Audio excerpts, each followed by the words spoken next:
एक डॉक्टर था जो आंखों से अंधा था, लेकिन ये बात किसी को नहीं पता थी कि जैसे ही रात होती थी उसकी नजरें चमत्कारिक रूप से वापस आ जाती थीं। वो इस समय का फायदा उठाकर चुपचाप मेहनत करता रहा और रातों को अभ्यास करते हुए एक बेहतरीन एक्यूपंक्चर विशेषज्ञ बन गया। जल्द ही उसने राजमहल में अपनी जगह बना ली। महल की रानियों को जब भी कोई बीमारी होती तो वे खास तौर पर उसी से इलाज करवाती थी, लेकिन सिर्फ इसलिए नहीं कि वो एक बेहतरीन चिकित्सक था, बल्कि इसलिए कि वह अंधा था और ऐसी चीजें नहीं देख सकता था जो देखने की इजाजत नहीं थी। लेकिन तभी अचानक कमरे का दीपक बुझ गया और उसी पल डॉक्टर की नजरें लौट आईं। अब उसके सामने रानी का खूबसूरत शरीर बिना किसी पर्दे के नजर आ रहा था। डॉक्टर ने खुद को संभालने की कोशिश की और अपने कांपते हाथों से एक्यूपंक्चर की सुइयां लगाने लगा। आखिरकार उसने गहरी सांस लेकर अपना काम पूरा कर लिया। रानी उसके इलाज से बेहद खुश हुई और उसे इनाम में इतना सारा सोना दिया कि वह आराम से जिंदगी गुजार सकता था। यही सोचकर उसने नौकरी छोड़कर घर लौटने का मन बना लिया। लेकिन तभी राजकुमार को अचानक एक गंभीर बीमारी हो गई। मुख्य राजवैद्य ने तुरंत डॉक्टर को बुला लिया।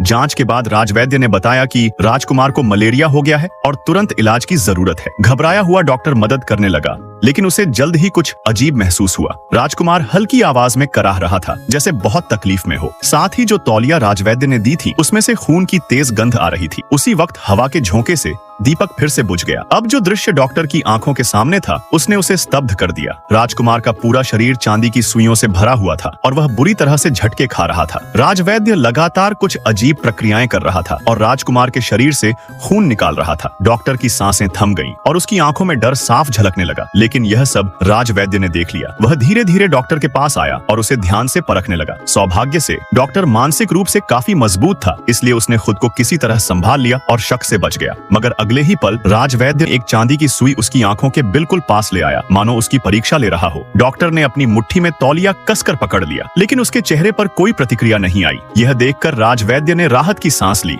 और डॉक्टर के हाथ से तौलिया छीनकर सबूत मिटाने लगा। राजवैद्य के जाते ही डॉक्टर की नजर राजकुमार पर पड़ी। राजकुमार उससे कुछ कहना चाहता था। दरअसल वह महल का इकलौता इंसान था जो डॉक्टर का राज जानता था। लेकिन तभी राजवैद्य वापस आ गया। डॉक्टर ने फौरन सिर झुका लिया। राजवैद्य ने एक मोमबत्ती जलाई और जब डॉक्टर ने दोबारा राजकुमार की ओर देखा तो उसकी नजरें फिर से अंधेरे में डूब चुकी थीं। इसके बाद दोनों राजकुमार के कक्ष से बाहर आ गए। राजवैद्य तो आराम करने चला गया, लेकिन डॉक्टर चुपचाप दोबारा वहां लौट आया।